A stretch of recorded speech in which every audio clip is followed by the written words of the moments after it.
the time change.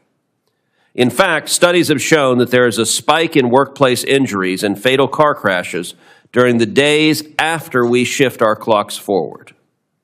The disruption to sleep patterns and the resultant fatigue can have consequences on our productivity, mental health, and well-being. Sleep patterns and the resultant fatigue can have consequences. The time change is also an inconvenience for families and well-being. For parents, especially those with young children, adjusting to the time change is no simple task. Sleep disruptions can result in cranky children, restless nights, and a difficult adjustment period that can last for weeks. We also need to consider the economic and social impact.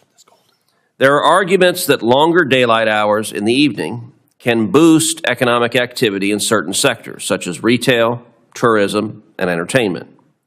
For instance, late afternoon golf leagues account for up to 40% of the annual revenue of some courses, while a majority of golf instructors reported that nearly 50% of their lessons are taught after 4 p.m.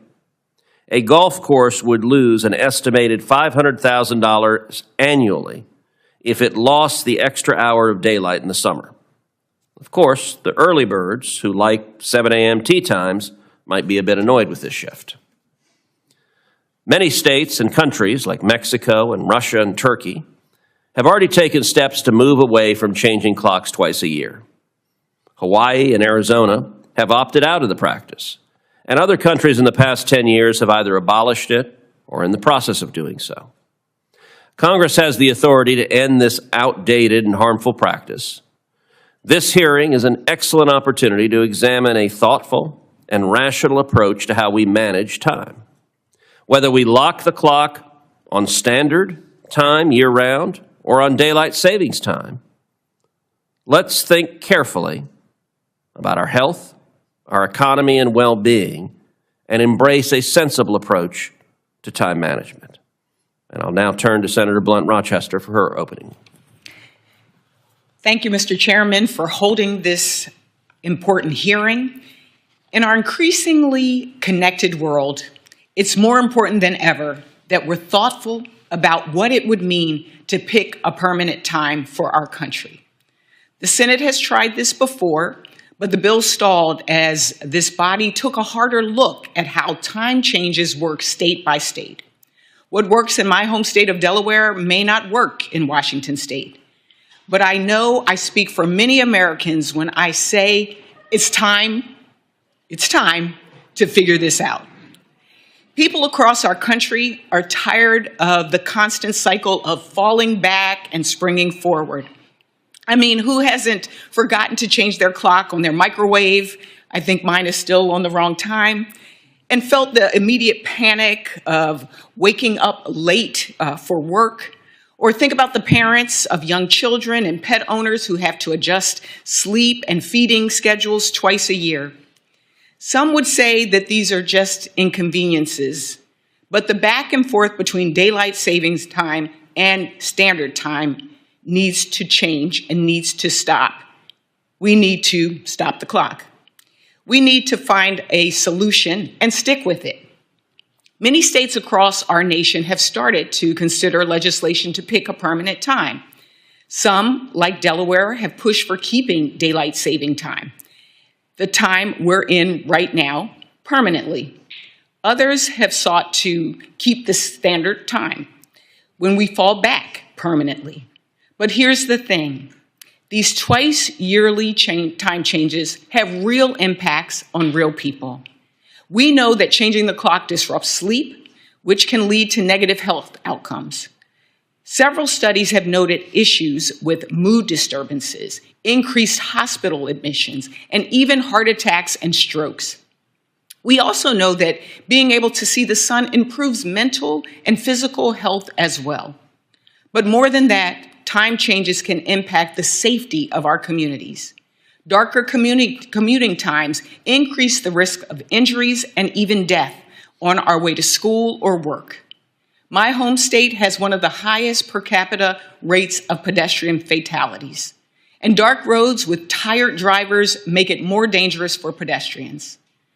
The important thing is that we land on something consistent and make smart investments to keep people safe. For example, there were programs that we authorized in the bipartisan infrastructure law that focused on common sense safety improvements, but they are set to expire this Congress. I hope the committee will keep this discussion in mind when it comes time to reauthorize these infrastructure investments. Investments that could keep light that could light up dark streets, add rumble strips to medians, turn chaotic intersections into roundabouts, and more. These are the kinds of smart policy choices we can make to protect people year-round, regardless of whether it is daylight saving time or standard time. But the first step is getting us all on the same page. I'm looking forward to today's conversation about the competing health, safety, and economic impacts of choosing a permanent time for our communities and moving the ball forward on this important issue. Thank you, Mr. Chairman, and I turn it back to you. Thank you, Senator Blunt Rochester, and I have to say, I think you've set a land speed record for moving from the chair on the end all the way here, and I'll just say Senator Cantwell probably needs to watch her back. And I am somewhat disappointed in your excellent remarks that we did not get you belting out the chorus of shares if we could turn back time. I told you, it is something that peps us up. We need the energy. Joining us today is our friend Senator Rick Scott from the Sunshine State to give remarks on his legislation, the Sunshine Protection Act. Senator Scott, welcome back to the Commerce Committee. First off, Senator Cruz, thank you for the opportunity, and Senator Blunt Rochester, you've done a better job keeping your seat in this committee also than I was able to. Thanks for the introduction, the invitation to introduce my bill, the Sunshine Protection Act, to finally lock the clock. Senator Cruz, I know you're mourning. It's been a tough week for you with the NCAA championship. I do look forward to the. Your time has expired. All right. My bipartisan bicameral Sunshine Protection Act. It will end the twice-yearly time change and make daylight savings time the national year-round standard. I have the support of 17 of my colleagues here in the Senate and a House companion led by my friend Congressman Vern Buchanan from the great state of Florida. I'm sure all of us have heard from our constituents on this. The American people are sick and tired of changing their clocks twice a year. It's confusing, unnecessary, and completely outdated. It's an understatement to say that our nation has changed since the United States began changing the clock over a century ago. For example, American households have electricity now. We also have self-driving cars, computers, and cell phones. Now, changing the clocks twice a year proves more of an annoyance to families than a benefit to them. In 2018, when I was governor of Florida, I signed legislation that would allow the state to opt out of the practice of changing the time. And nearly 24 other states have done the same, pending federal approval that will come by passing the Sunshine Protection Act. The American people love having an extra hour of sunlight, especially in my state of Florida, where that means more time you can enjoy outdoors and activities with families. Studies also show the potential for reduced cardiac issues, stroke, and seasonal depression. Reduced robberies, benefits to the agricultural and overall economy with an extra hour of sunlight. This is a common sense change to simplify and benefit the lives of Americans. And we have a great opportunity to finally get this done with President Trump on board to lock the clock. I want to thank the committee for the consideration of the Sunshine Protection Act. I'm optimistic we can get this passed, signed into law, and finally lock the clock. Thank you. Thank you, Senator Scott. You are welcome to stay if you like, but I know you have a busy schedule, so if you need to attend to other responsibilities, you certainly can do so. And the game was great, except for the final minute. I would have liked to lock the clock with 1 minute remaining. That would have been an excellent idea. Our first witness this morning is Scott Yates, the founder of the Lock the Clock movement. Mr. Yates started the movement to remove the biannual chore of changing the clock. Our second witness is Jay Caron. He is the CEO of the National Golf Course Owners Association, where he represents thousands of golf course owners across the country. Our third witness today is Dr. Karen Johnson, a practicing sleep medicine physician and professor of neurology at the University of Massachusetts Chan School of Medicine, Bay State. She is here on behalf of the American Academy of Sleep Medicine. Our final witness is Dr. David Harkey, Dr. Harkey is the president of the Insurance Institute for Highway Safety, which is an organization dedicated to reducing deaths, injuries, and property damage from motor vehicle crashes. Mr. Yates, you may give your opening statement. Thank you so much, Chairman Cruz, Ranking Member Blunt Rochester, and members of the United States Commerce Committee. Thank you for inviting me here today. Allow me to start with a hypothetical. Imagine two people commit the exact same crime on the exact same day, and they are the same in every way, but today one of them is out of prison and one of them remains behind bars. What is the difference? The second man was sentenced on the Monday after we spring forward into daylight saving time. Researchers at the University of Washington reviewed every criminal sentence handed down in America over an 11-year period and found the single harshest day of sentencing of the whole year was that Monday in March, when judges, like all of us, had been jolted awake an hour earlier than their bodies had been expecting. That one seemingly harmless government mandate, dialing our clocks back 1 hour, means some people receive harsher sentences than they otherwise would.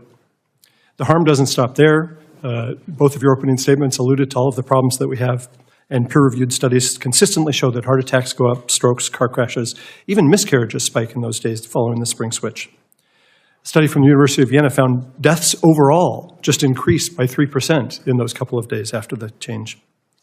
Medical errors go up, diabetics lose glucose control, crime goes up. Just yesterday, the journal Neurology published a report saying that more people get migraines in the days after the time change.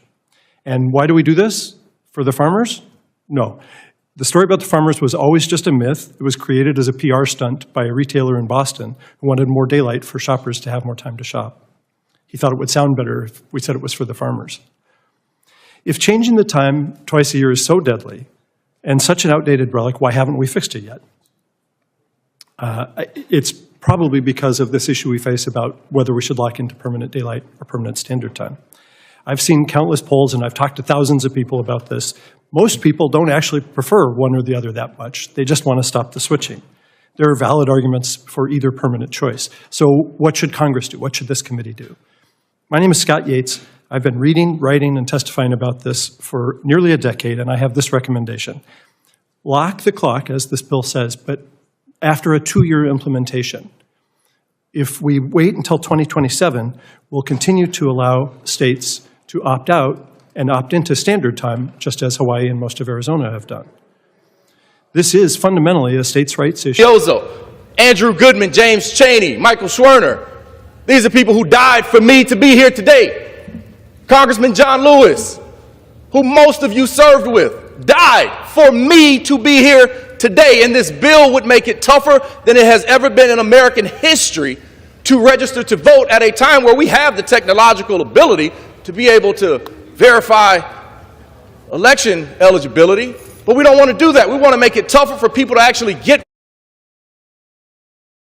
energy savings, which has long been the most common justification for daylight savings time. I yield back. The gentleman yields back. The gentleman from New York reserves his time. Gentleman from Wisconsin. Mr. Speaker, can I inquire the time remaining? The gentleman has 3.5 minutes. Thank you very much, Mr. Speaker. I yield 1 minute to my friend and colleague, the representative from California, Mr. Kiley, to speak. The gentleman's recognized for 1 minute. Mr. Speaker, I rise today as a co-sponsor of the SAVE Act to advance the radical proposition that only American citizens should vote in American elections. Now, of course, this isn't radical at all. It is common sense. I think the vast majority of Americans would be shocked to learn that it matters, tourism, zoning, etc.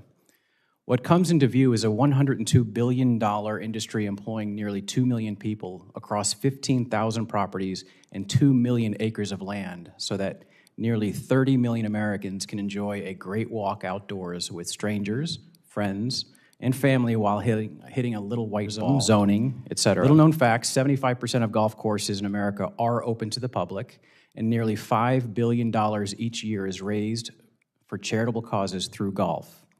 I also understand golf outings can be an effective fundraiser for political campaigns. The health benefits of golf are well documented, so we tend to vehemently disagree with Mark Twain's assessment of golf as a good walk spoiled. Now, about the clock. Locking the clock doesn't change how much daylight we have, just where it shows up on the clock. For golf and many outdoor activities, a shift can have significant economic and wellness implications. Golf thrives on what we call recreational daylight, the overlap of sunlight and people's availability to be outdoors.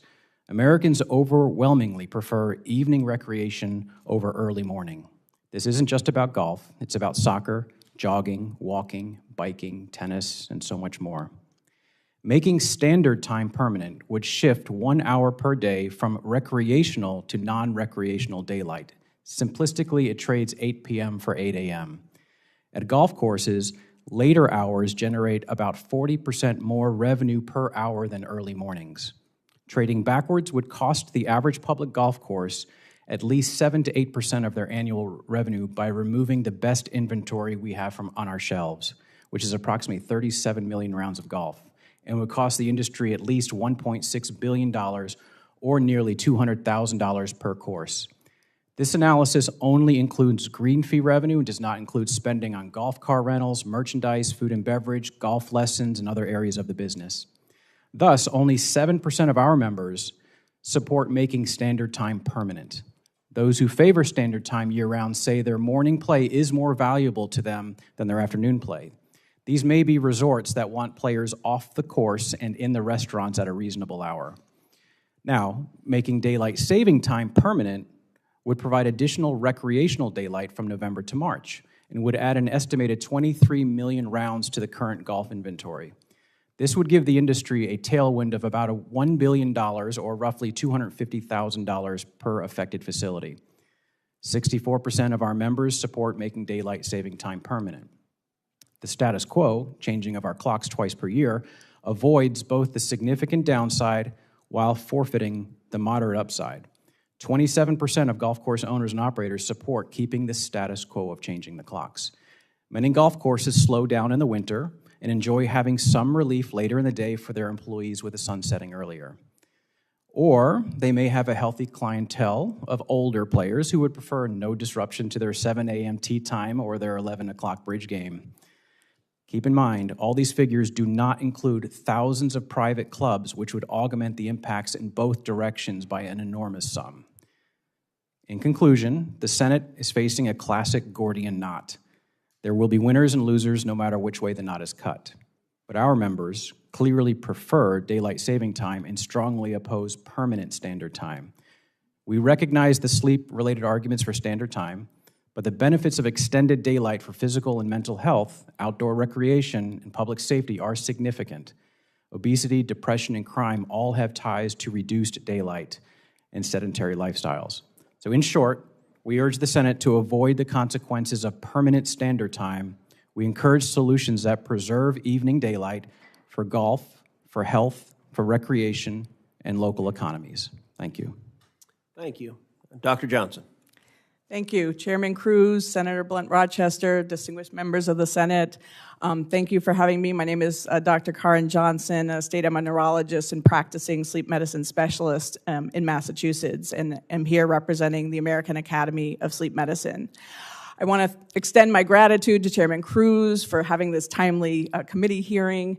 In December, President Trump called to end daylight savings time, and his Make America Healthy Commission's mandate to reduce chronic diseases, especially in children, aligns with permanent standard time.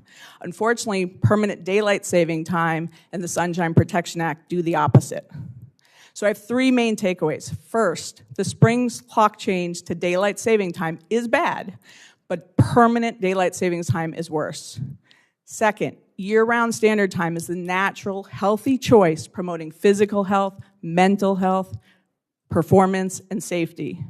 Third, history supports that permanent standard time is the only viable solution to end seasonal clock change. So let me elaborate. The majority of Americans do consistently want to lock the clock, but it has been more inconsistent about how to ditch the switch.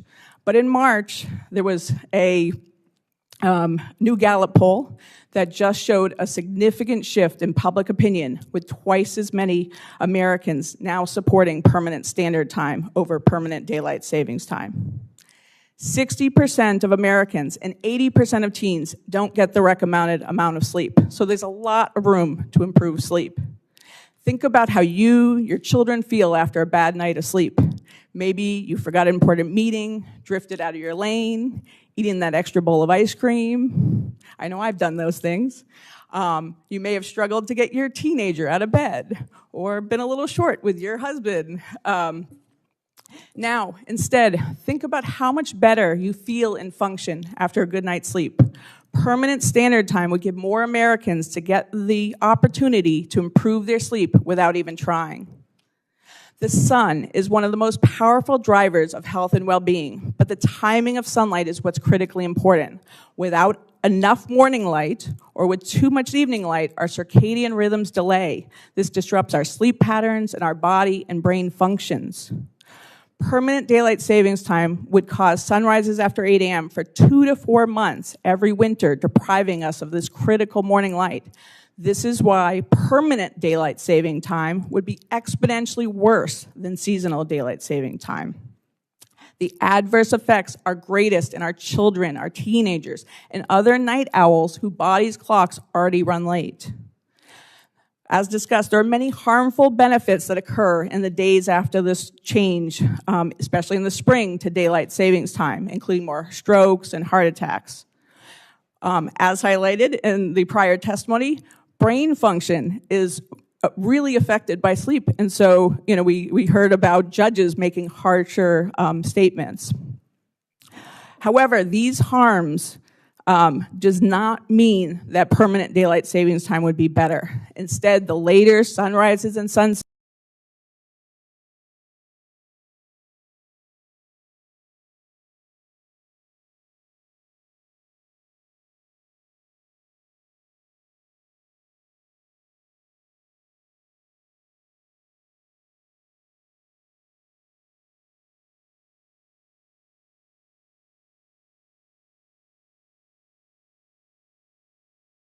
morning light and healthy sleep are known treatments for depression.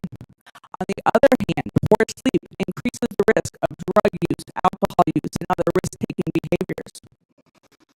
There are some misconceptions I want to address. As discussed, permanent daylight savings time does not make days longer, nor is it the reason why people feel better in the summer. Instead, permanent daylight savings time is a hidden mandate to wake Americans up an hour earlier, to their alarm clocks rather than the sun. If we called it the Go to Work an Hour Earlier Act rather than the Sunshine Protection Act, no one would be voting for it. Permanent daylight savings time does not increase overall exercise levels in the U.S. And even if some people exercise more, obesity and heart disease, these chronic diseases are still more prevalent. While darkness comes with health and safety risks, daylight savings time is not the solution. There is no data to support that permanent daylight savings time would reduce overall crime or motor vehicle crashes. Instead, later sunrises and sunsets are associated with 20% more fatal crashes. The negative impact of daylight savings time on sleep and our brain health harms the economy. Workers, especially those with early start times before 8:30, think of your farmers, your transportation workers, your factory workers, are less likely to be productive and efficient. Workplace injuries rise after the transition to daylight savings time, and healthcare spending increases. On the other hand, permanent standard time improves academic success in our children with higher test scores. Your constituents' utility bills will be lower with permanent standard time by reducing heating and cooling costs. And finally, the U.S. tried and quickly abandoned permanent daylight savings time twice before, most recently in 1974. It just doesn't work. It won't last. For those that are serious about ending clock changes, permanent standard time is the only viable solution. Please refer to my written testimony for more details, and happy to look forward to the questions later. Thank you very much. Dr. Harkey. Chairman Cruz, Ranking Member Blunt Rochester, and members of the committee, thank you for the opportunity to share the IHS research on the road safety implications of daylight saving time. When discussing any topic on road safety in the United States, it is important to set the stage. Simply put, we are in a road safety emergency. Crash deaths have risen nearly 30% since 2014, from below 33,000 to more than 42,000 in 2022. Pedestrian crashes in particular have reached crisis levels, climbing more than 80% from their low point in 2009.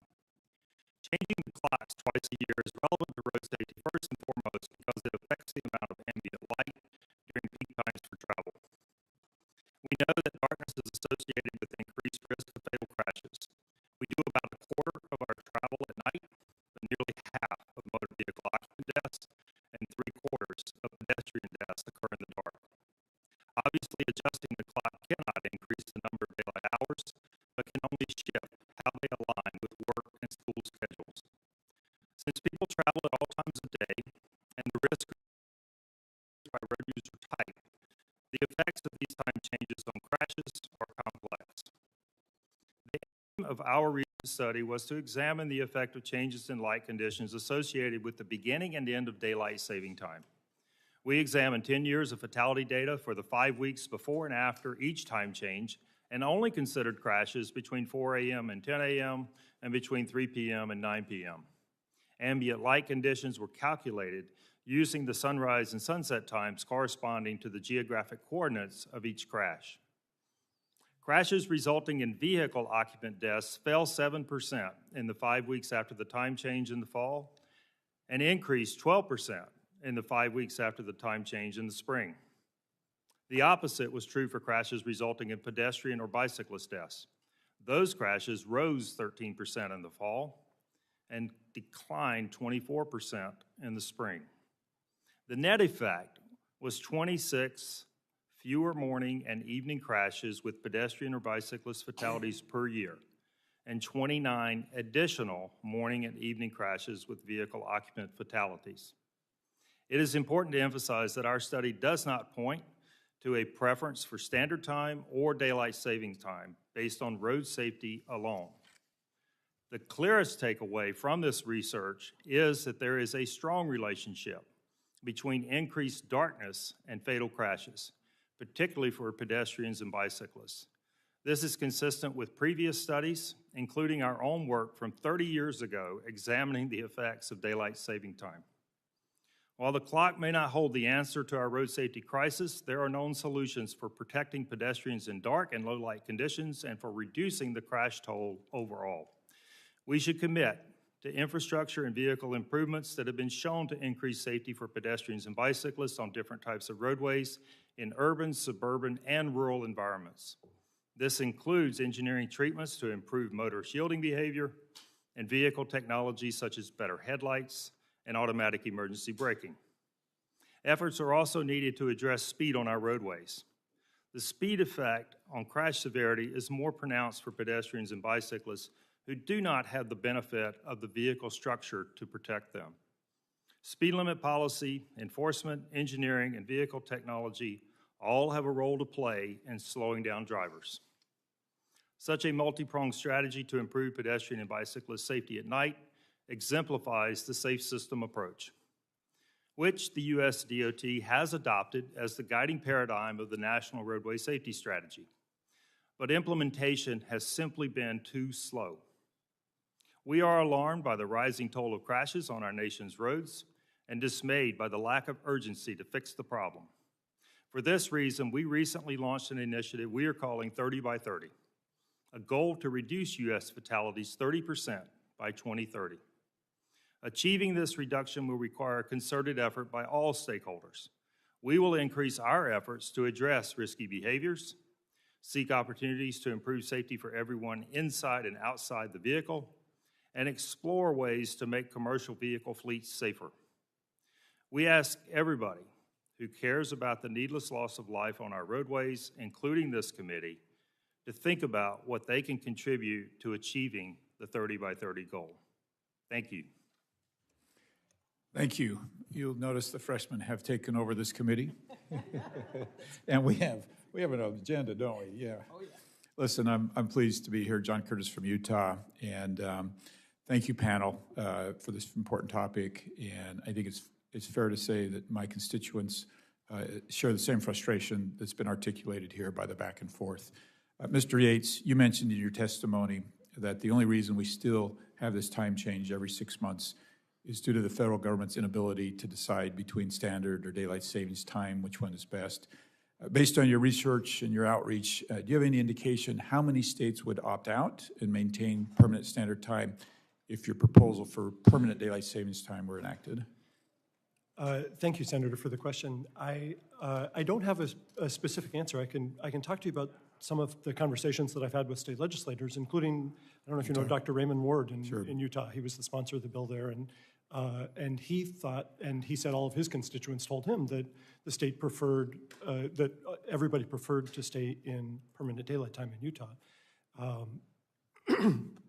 Utah might be a case where standard time might be a good option, and that's why I think the 2-year implementation would actually be a great chance for everybody in Utah to look at what So let me jump, let's talk about Utah. You are correct. They've actually passed legislation to stay on permanent daylight savings time. And I guess my question is, why shouldn't states have the right to make this decision? Don't they know best about what they want for their constituents? And why aren't we giving more accommodation to states, and particularly Utah, who has spoken so vocally about what they would like? I'm sorry, Senator, are you asking, is there a way that the states could opt out of? So my point is, Yes. States know what's best for them. Right. Some states, like Utah, clearly have a preference, and some would go the other way. And I guess my question is, now let me tie that into the next question, is we could see a patchwork, which I suspect might be the answer to that. Now, Utah, by the way, we abut Arizona, and so my whole life we have watched Arizona mock us, right, as we all change our times, and somehow we've navigated that just fine, right, without any problem. And then I'd also bring up, like, technology is in a very, very different place than it was years ago, and our ability to adapt to this. So do you worry about a patchwork, or are we okay with that? Thank you for the question, Senator. I think that less complexity in the system is better. It's natural to think that there would be a patchwork if we allowed more states to opt into permanent standard time, but we have a patchwork now. What we would be creating is less of a patchwork because the lines might change a little bit. For instance, Indiana, for instance, may decide that it's better for the whole state of Indiana to be in Central Time with Chicago, which it abuts and which is 1,000 miles from Boston. And so it wouldn't create a patchwork, it would just create a change in where the line is. And so the first and most important thing is decreasing, eliminating the clock changing, which decreases complexity. And then once we've got that stability, it won't be a patchwork, it'll just be, we know what time it is in Indiana because all of Just the way we've accommodated it to with Arizona. Exactly. Right, and if we're honest, we, like you point, we already have these lines, and they do just fine. Exactly. With it. And so, just for the record, I'm a strong advocate to let my state do what they prefer to do, and feel like they know how to make those decisions best. I'm going to use just a little bit of time for actually a very interesting personal question, Dr. Johnson. Given all the effects that we've heard about, what's the likelihood that if somebody had a profession where they were moving across the country twice a week and changing time zones an hour or 2 hours or sometimes 3 hours, that they would be subject to those same problems? So, you know, a lot of us can relate to jet lag. One thing that happens with jet lag is you're moving to a new time where the sun is in the sky, and so we adjust to that. Within a day or two, we get to the new time zone, depending on how far we're going. What happens with going to permanent daylight savings time is we're changing the clock time, but we're not changing the sun. That's why there's this perpetual misalignment that has more stresses and harms to our body over the long run. So very frequent time travel with a lot of adjusts is a big strain on the body. But for most people that don't do it all the time, we do adjust within days, and we can get, you know, that better health and more misalignment or more alignment of our rhythms within days. Unless within days you're going back to the previous time zone. That is why the really frequent, not good. All right, I think I've made my point. I'll yield to the ranking member. Thank you to my fellow freshman and classmate, Senator Curtis, and also thank you to Senator Cantwell for the opportunity to be ranking member today. And I also want to thank the witnesses. You know, this is one of the issues that a lot of times we will get messages from our constituents. People have strong opinions, and I was literally in a meeting before this with a CEO of a company who asked, well, what do you think?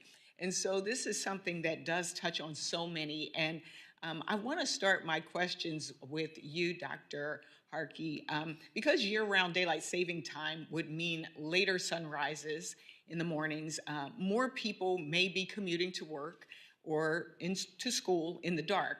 Some people have raised concerns that this would put their children at greater risk of being hit by cars while walking to school. Pedestrians are more likely to be killed in traffic accidents, as you stated, in the dark because it's harder for the drivers to see them. And in the 1970s, it was widely reported that mothers raised significant concerns about their children walking to school in the dark in the winter. Nationwide, over 70% of fatal accidents involving pedestrians occur at night. Dr. Harkey, no matter what time the sun goes down, what roadway improvements can cities and states make to reduce pedestrian fatalities? Thank you for the question, Senator.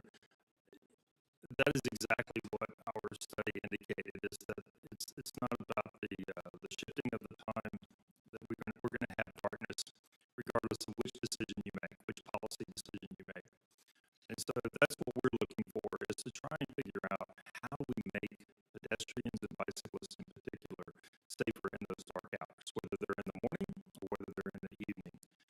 And for most municipalities and county agencies and state DOTs who are struggling to address this issue, there's two key things. One is space. We have to provide the appropriate space, sidewalks, in rural areas that can be separated paths or possibly paved shoulders even, places for people to walk where they're not in the edge of the travel lane. We also have to take care to provide careful crossings. So we have to pay particular attention to how we're allowing motor vehicles and pedestrians to interact at crosswalks. These can be at intersections, they can be at mid-block locations. So you have to have appropriate crossings. Pedestrians aren't going to walk too far. They're going to make those decisions to cross in the middle of the road sometimes. And so you want to make sure that you're providing adequate crossings where they want to cross. And then you've got to do all you can to provide the kinds of traffic control devices that will increase motor shielding behavior. So this includes things like rapid flash beacons, which have been shown to increase motor shielding behavior sixfold.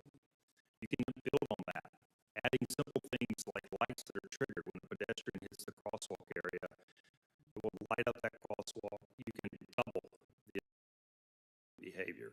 So these are interventions that have been proven over time, and it's important for state agencies and local agencies to take advantage of those kinds of interventions and get those implemented anywhere that they have pedestrians.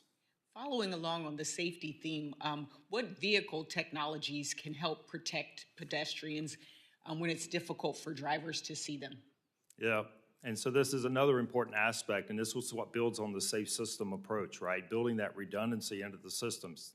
You don't just rely on the infrastructure, you also build technology into vehicles that can help with this. Two big things that we've studied. One is better headlights. We're the only group in the world that tests headlights the way that we do on our track. And so we've seen improvements in headlights over the years that increase visibility and provide drivers with additional time. They can see that pedestrian further down the roadway. And so that's a big change, and we'll continue to push for that. The other is automatic emergency braking with pedestrian detection. That also has been shown to work and be very effective at reducing pedestrian crashes in the daytime. And now our testing is really focused on getting automakers to improve those systems to work even better at nighttime. So that's an example of two technologies in the vehicle that can be really, really beneficial. You know, one of the things that I've noticed is that our safety efforts are siloed. You have the Federal Highway Administration, which builds and maintains highways. You have the National Highway Traffic Safety Administration, which regulates vehicle safety standards and investigates defects. Then you've got the Federal Motor Carrier Safety Administration, which oversees commercial motor vehicles and trucking industry safety, all kind of working separately. And I think back to what you were talking about kind of how can we better layer safety measures to help stop deadly crashes? Yeah, you're absolutely right. And so build on top of the separation in the federal agencies that you just discussed. Along with them, you have state DOTs, you have county DOTs, you have city DOTs. And so it becomes quite the web of how you make decisions when it comes to road safety. one of the things that we have to do a better job of is communicating between those agencies deliberately. And so there is no single authority of the ones that you mentioned that has complete authority over every decision on our roadway system when it comes to safety. And so these agencies have to do a better job of communicating together deliberately, and not just at the executive level, but at the staff level, because it's at the staff level where people know what interventions work best and how to apply those in a way that you create that redundancy in the system that we were talking about. So whether it's infrastructure, whether it's vehicle, whether it's changing behaviors, that communication amongst the staff is absolutely critical. Great, thank you, and was really interested to hear about your 30 by 30. So in the interest of time, I will yield back to the chairman. Thank you very much, and I want to thank each of the witnesses for being here on what is a very interesting topic, an important topic, and complex topic. There are very real and complicated issues and countervailing arguments on both sides. I think there is widespread agreement on locking the clock, but where to lock it. The reason we're holding these hearings is because these are real arguments, and they have real impacts on people. Let me start on the health side. Dr. Johnson, can you expand on the impact sleep deprivation has on our overall health, on our minds, our moods, and especially on young children for whom we know sleep is so vital? Thank you for asking about that. Yeah, sleep comes, has different aspects. So one is just how much we sleep, but it's the quality of sleep and then the timing of sleep. So any disturbance in that can affect our, how we do. So we know that kids, even if over a whole week they get enough sleep, if they don't get enough during the week and catch up on the weekend, they still don't do as well. And so sleep and our circadian rhythms, they really regulate every aspect of our body, our metabolism. They affect how we think about things. They affect our choices of food. You're more likely to grab a celery stick when you're, got enough sleep, but grab that bagel or that, candy bar when you're sleep deprived. Athletic performance, we know, is better when people do sleep. Academic success in school. And then mental health has some of the most deep connections to sleep health. And that's why, even though people, feel better when they see light, it's that timing of light and our circadian rhythms that is so deeply intertwined that if we can improve sleep, if we can improve those rhythms, we see those lower rates of depression overall. We see lower rates of suicide. And that's what the data, there was just a new study that came out just last week showing 6% higher rates of depression when the sunrises are set later, when we lose that critical morning light. And this gets exponentially worse in the winter when you lose the light in the morning. So Texas and the southern states actually lose that morning light for a longer period because of the curve of the earth. The more even days, you get 3 to 4 months with it being dark after 8 a.m. And some of the darkest places in the country are actually in western Texas if we were to go to permanent daylight savings time. And that's why in 1974, a lot of the push to end our experiment with daylight savings time was actually pushed by states like Florida and Texas and the southern states. Can you also explain why consistent sleep patterns are important for teen brain development and mental health? Yeah, so again, this goes back to our circadian rhythms. And so when our circadian rhythms are working well, they help us anticipate our day. And so what I mean by that is we have certain times when our body wants to go to sleep. And so teenagers, their natural rhythm is later. If any of you have been around a teenager, you can't just say, go to bed. They're like, I'm wide awake. We have this, what we call a forbidden zone. Their alertness just is skyrocketing in that time before bed. And so they can't get to sleep on time, but if our social schedule is set an hour earlier, which is what daylight savings time does, they don't have that opportunity to get the amount of sleep they need, and they tend to switch back and forth on weekends, and that switching affects us. And so that then affects how our brain functions. We know more and more about sleep being important for clearing toxins from our brain, which sets us up for things like dementia, Parkinson's disease. I just came back from the neuro conference with data pointing to, you know, the connections there. Our metabolism gets off, so we're more likely to gain weight. Again, even if people do exercise more, we see like 10% higher rates of obesity in places where the sun sets later. So sleep is so critically important for our metabolic health, our overall health, our mental health, how our brain functions, which affects the safety issues. You know, the highway study, it found a higher risk of vehicle clashes even though it was light later. The effect of sleep is more powerful than almost anything else, and by aligning the sun, we can really help that.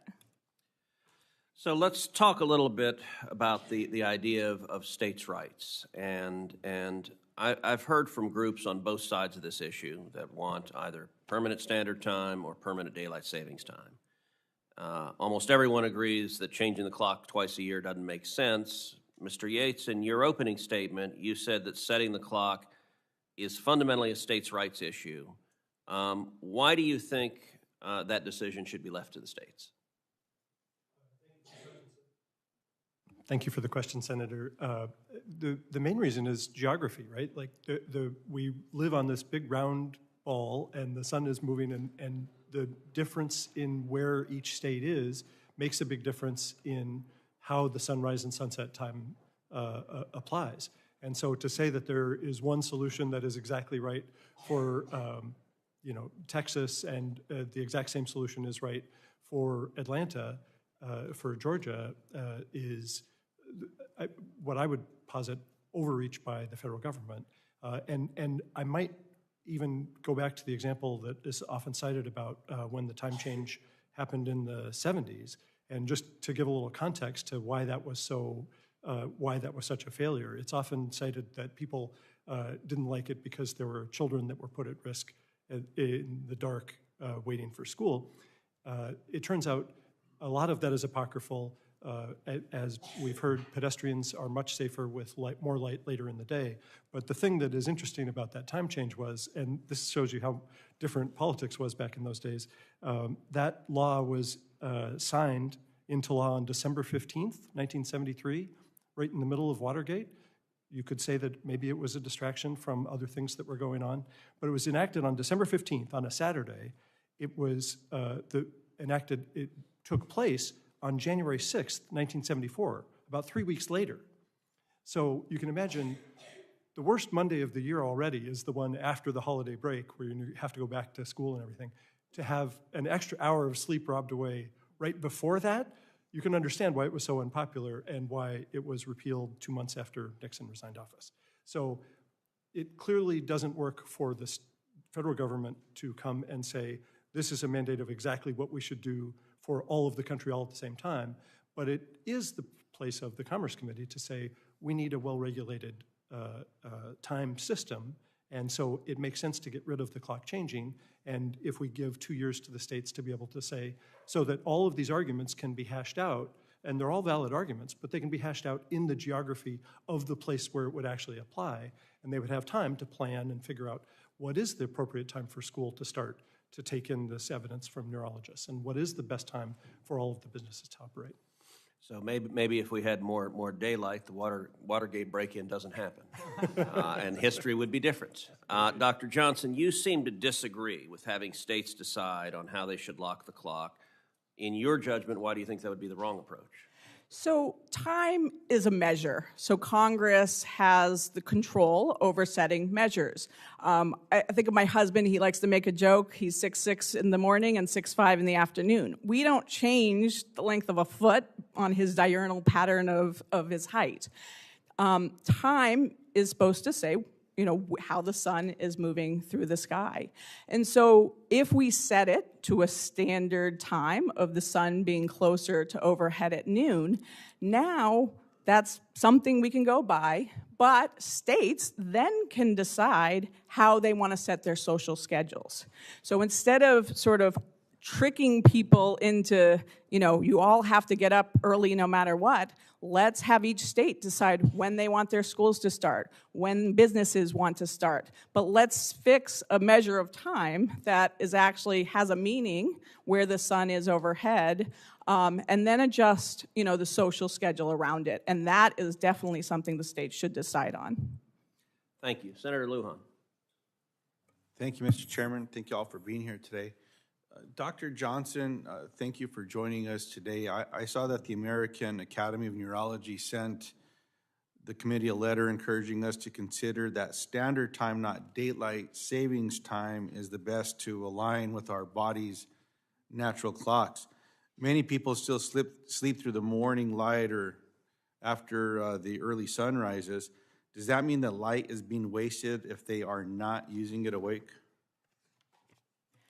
So light helps us get up. Most people will wake up naturally after light. Now, some people, my teenagers, could easily sleep until noon, and that makes them actually more likely shift their schedules even later. So when you miss morning light, which is needed to reset your rhythm, or if you get too much light in the evenings, you drift later and have even more trouble getting up in the morning. And so that's why if we actually set it so the sun is rising earlier in the morning, more people will actually naturally, because their circadian rhythms start saying get up on time rather than get up so late, will be able to be ready for the day, be able to have their circadian rhythms help their health, help their metabolism, which is going to be good for heart disease, stroke risk, dementia risk, all these other sort of chronic health problems. I appreciate that. To all the panelists, what does this mean for New Mexico, for our farmers, school children, and teenagers, the elderly, workers in tourism and recreation? What would permanent daylight standard time mean for these communities? One or the other, I apologize, not or. Mr. Yates? Senator, thank you for the question. New Mexico is another real leader in early movements to try to lock the clock. State Senator Cliff Pirtle worked on this. I worked with him closely for a long time. It was the effects on everybody in New Mexico of the clock changing is the same, which is it's very disruptive. It's not disruptive equally for everybody, but for a lot of people it is. A lot of, all the things that we've cited, all the different health studies show that. The thing that I've been advocating today about the 2-year implementation period would be especially helpful for New Mexico because you have a tricky little trade region where you abut West Texas, which is in the mountain time zone, and part of Mexico. And so there's a region where interstate commerce is directly affected. And so all of Mexico recently decided to lock the clock, except for the part that is attached to West Texas and New Mexico. And so these issues of commerce are complicated and do take a little while to work out. So that's the one thing I would say is that sort of thing should be addressed carefully. Mr. Kern? I would say that the golf courses in New Mexico, which enjoy mostly afternoon and evening light, all the great hiking that goes on in New Mexico, the rock climbing, the hot air ballooning, all of that would be seriously curbed if daylight saving time was removed. And that would be, I think, a detriment to the New Mexico economy and people's time and ability to get outside and enjoy what you have. You're suggesting that people hike and golf in the morning? No, they do all that in the afternoon. And if standard time was made permanent, they would feel forced to do it in the morning, but they have to go to school, they have to go to work, and I don't think they would be able to make that shift.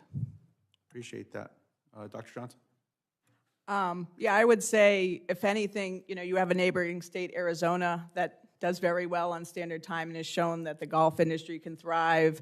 If anything, a lot of people say, and one of the reasons Arizona says they stayed on standard time is because it gets too hot later. So a lot of people do like to do exercise later, and that often is actually a better time for our health to get our exercise in. So if we can get people up so that they can be more active in the morning and get this exercise and enjoy all the wonderful things like hiking, which I know when I've gone to places like New Mexico, I do in the morning. I think that we can still have all these activities on either time, but I think standard time is the healthier choice. Dr. Harkin?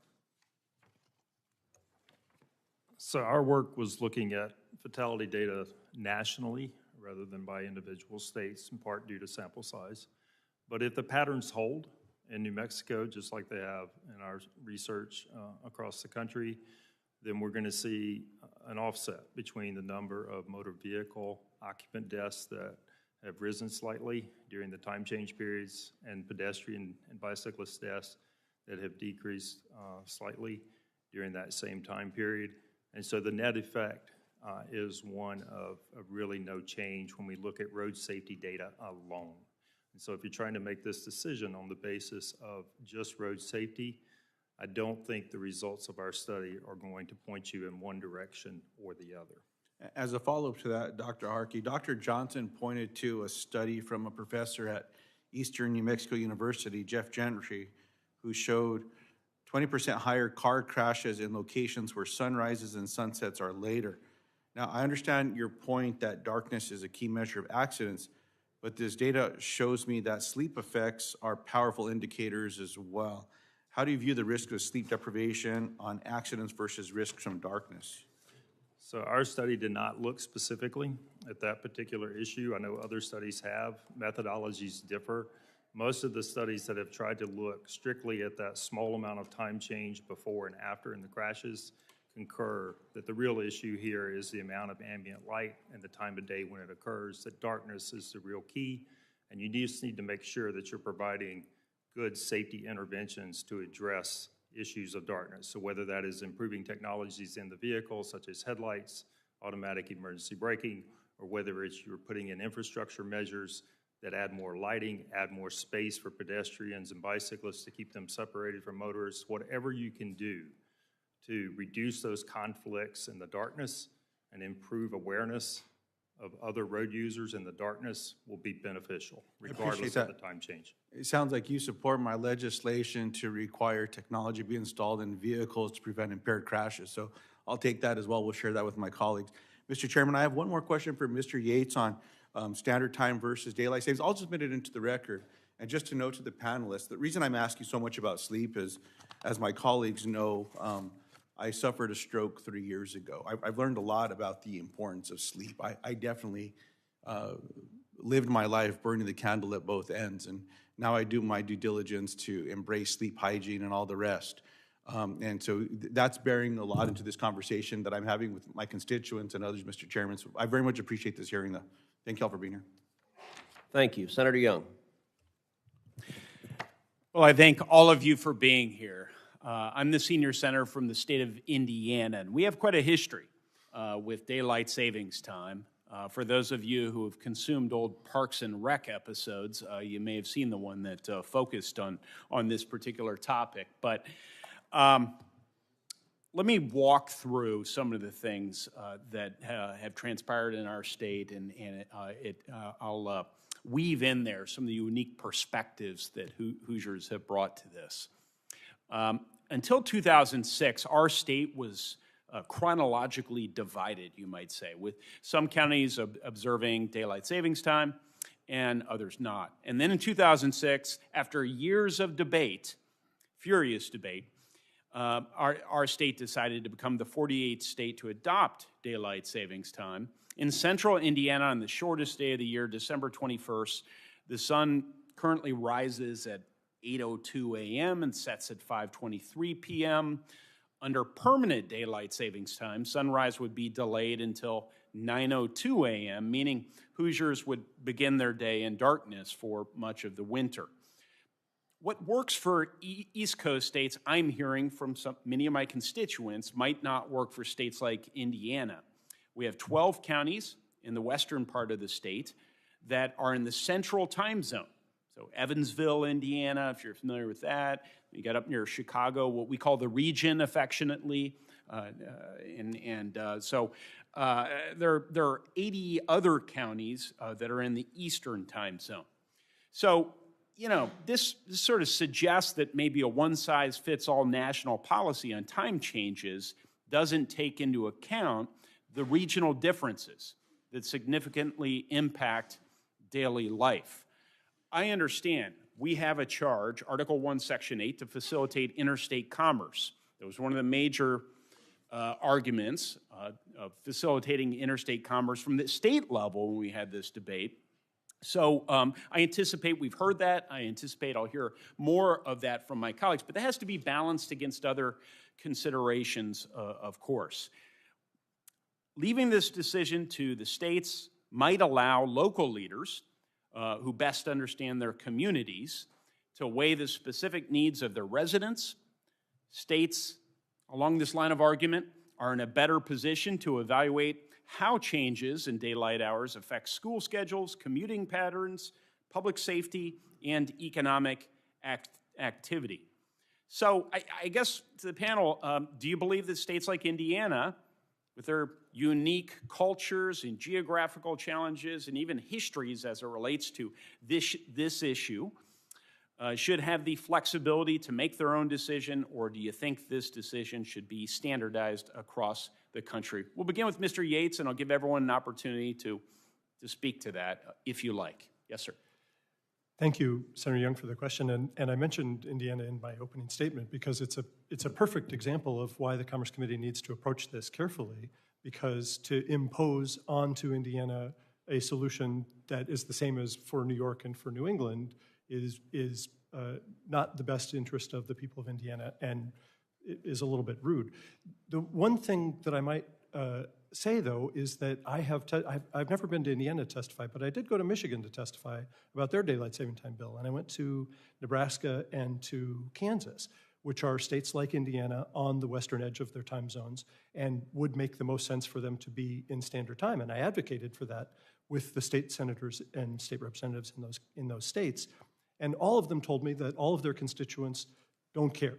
They would rather, like they're in the middle of the winter, they're already going to school and going to work in the dark. And they would just like to have a little bit of time after school and after work to be in the light. So I said, okay, this is your state, you get to pick. Thank you for your response. Mr. Karen. Well, I'm no constitutional scholar for sure, but I don't see in the Constitution where it says that the federal government regulates time. I don't know if time falls under commerce, so it would naturally fall to the states if the federal government's not empowered to do so. We have the view that everything falls under commerce. I appreciate that. I will say, you know, I feel it's less